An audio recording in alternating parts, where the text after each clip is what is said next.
Hello and welcome to my meditation. My name is Debra Baker and I am so grateful that you have joined us for this little while. As you can see, it is the holidays and we have our white Christmas tree up in homage to my grandmother who had a white Christmas tree when I was little. So let's get started, shall we? So we've been exploring, at least last week, we talked about the common threads that run through all of the many holidays that are celebrated at this time of year. And last week we talked about love, and this week we're going to focus on hope.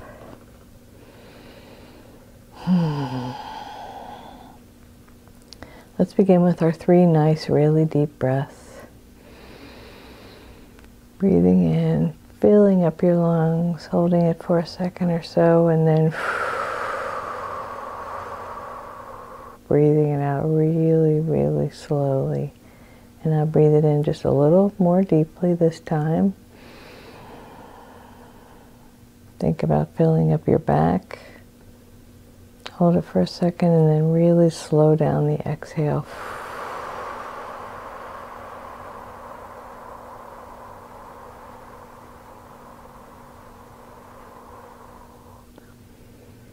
And now take the deepest breath you've taken all day. Fill up your belly, fill up your chest, your sides. Hold it for a second and then release it out really slowly.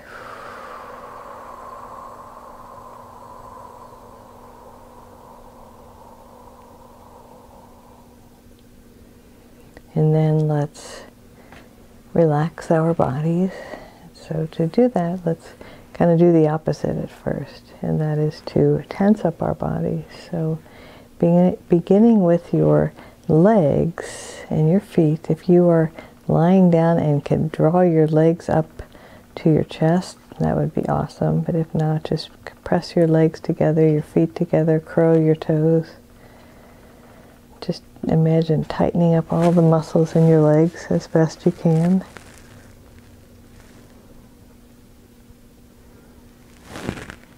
And then let them go.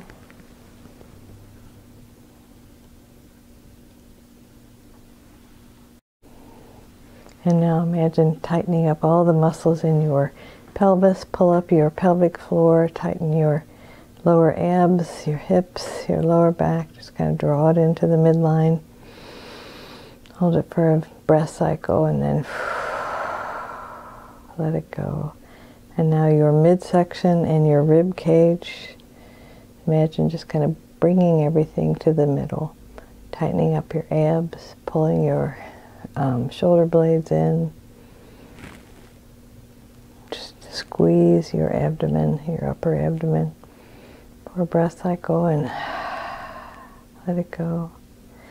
Clench your fists, maybe tuck them in, pull your arms into your sides and squeeze them for a breath cycle. Squeeze it in, squeeze, squeeze, squeeze.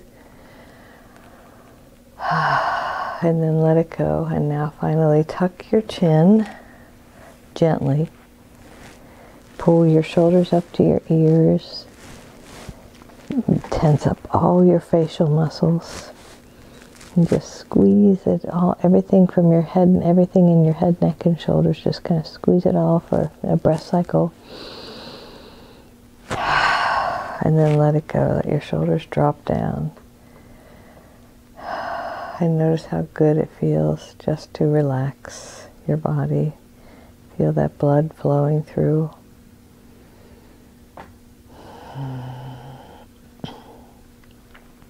And so I've been exploring a little bit. Actually, I haven't. My guides have been kind of informing me and pointing out to me with the different holidays that are celebrated this time of year, and with the winter solstice coming next week, I think. Yeah, next week. ancient peoples used to feel kind of despondent because the days were getting shorter and they didn't have the light that they needed, and that it just felt like there wasn't as much life on Earth.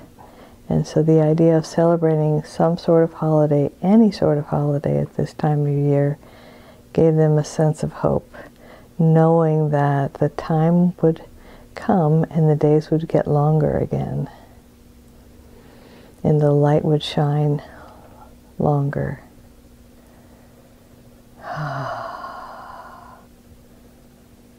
So I invite you for a moment to think about if there's anything in your life, any place in your life where you feel like you've kind of lost hope. Maybe a relationship that can't seem to heal, or something in your body that you're trying to heal and it just can't seem to make it right, or whatever it may be, in whatever area it shows up. It's okay to feel whatever it is you're feeling. So I'm going to be quiet for a moment so you can think about if you have any despair right now or any sense of hopelessness in any part of your life or part of your body.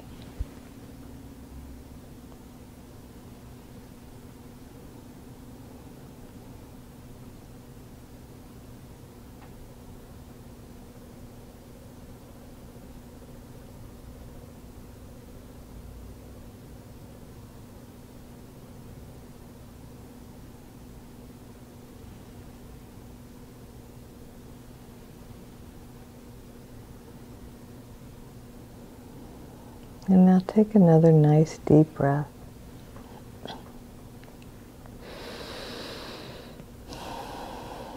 And let's think about where hope comes from, where we find hope. I would suggest that we find hope with the infinite, with God, the one presence, the one power. That is where all hope lies. I think that's where the phrase, "there's nothing left to do but pray," comes from, because if nothing else, we know we can turn to the infinite with a sense of hope. And we have all seen miracles happen.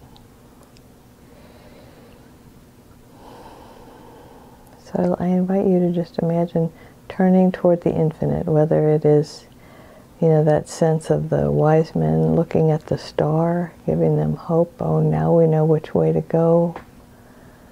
Or whether it's lights burning in the temple longer than they should have.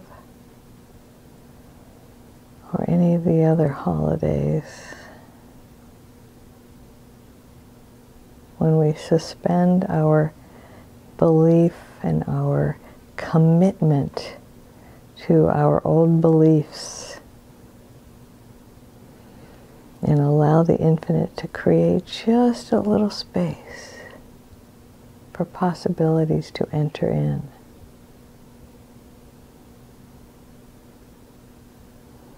Let's imagine that we are now sitting in a place where possibilities have just entered in.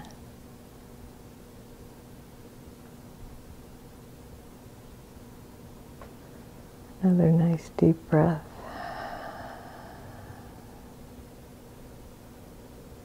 And imagine what possibilities you would like.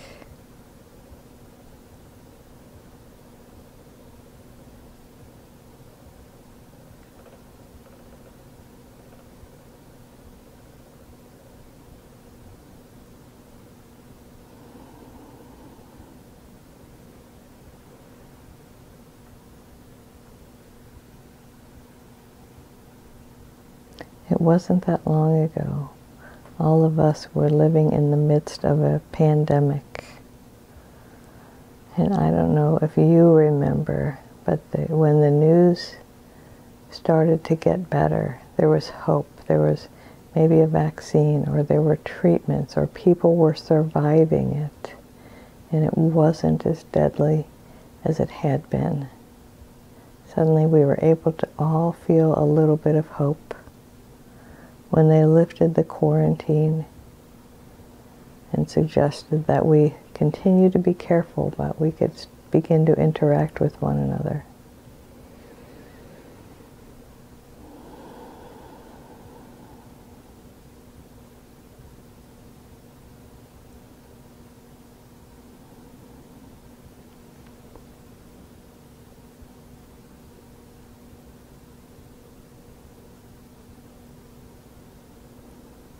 I think the phrase, a glimmer of hope, came about because sometimes that's all we're hoping for, no pun intended, that's all we long for is just a glimmer of hope.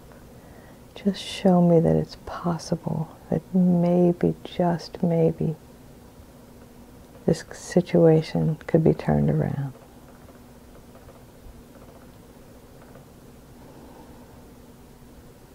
And there are lots and lots of stories of miracles at this time of year.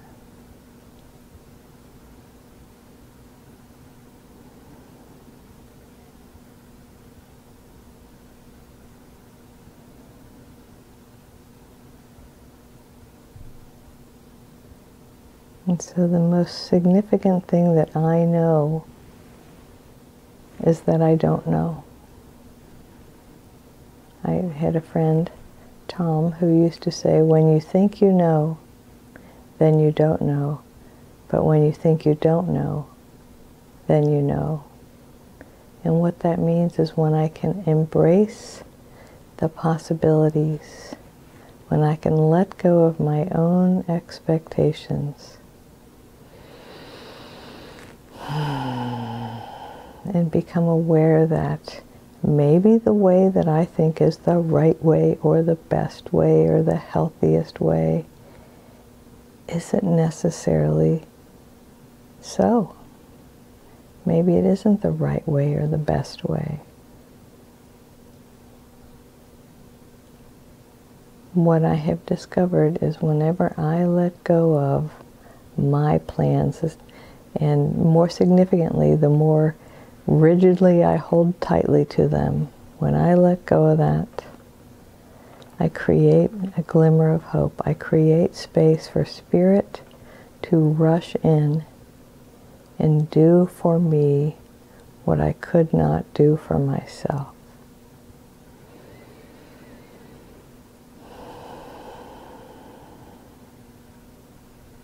So I invite you to think about what it is that you would like to just crack open a possibility that it might happen for you before the end of the year.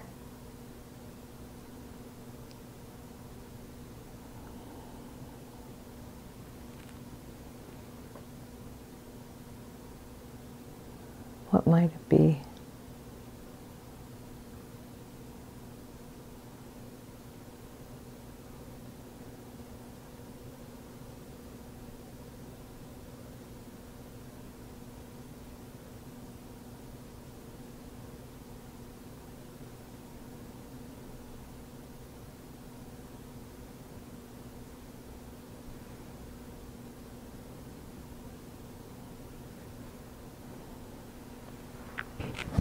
And we can let go of our ideas, which are limited by our human perception and formed in our human brains. We can let go of that and create space for the infinite to put a new dream, a new hope, a new sense of possibility.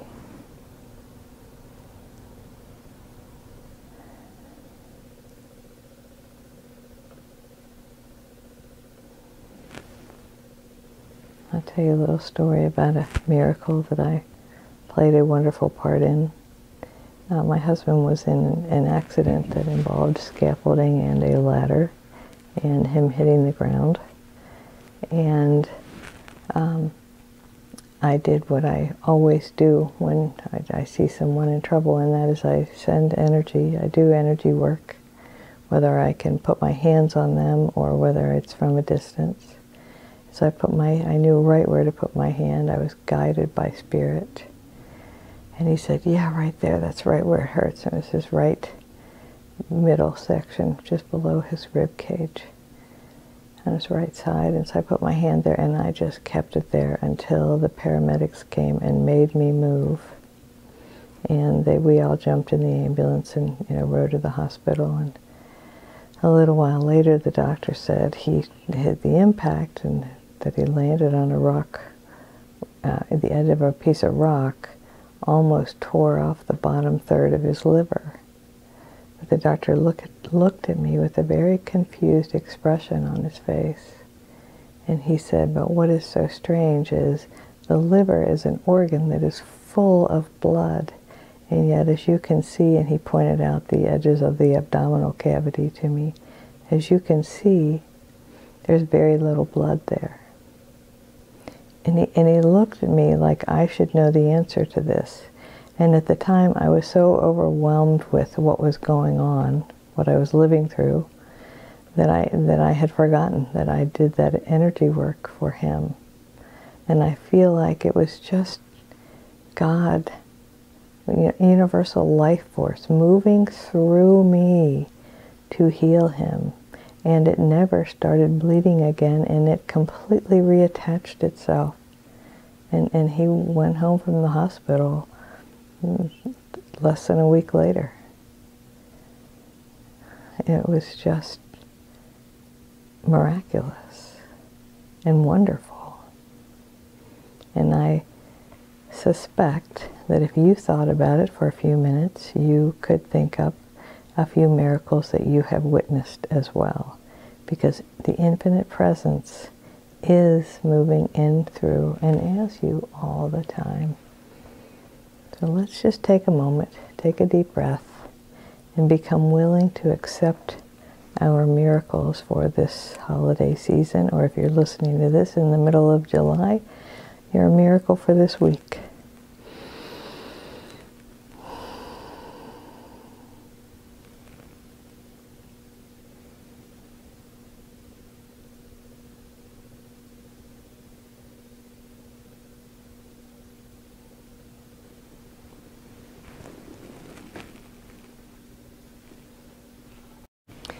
One of the wonderful things about miracles is we don't have to do anything to deserve them. We are always worthy of our miracles.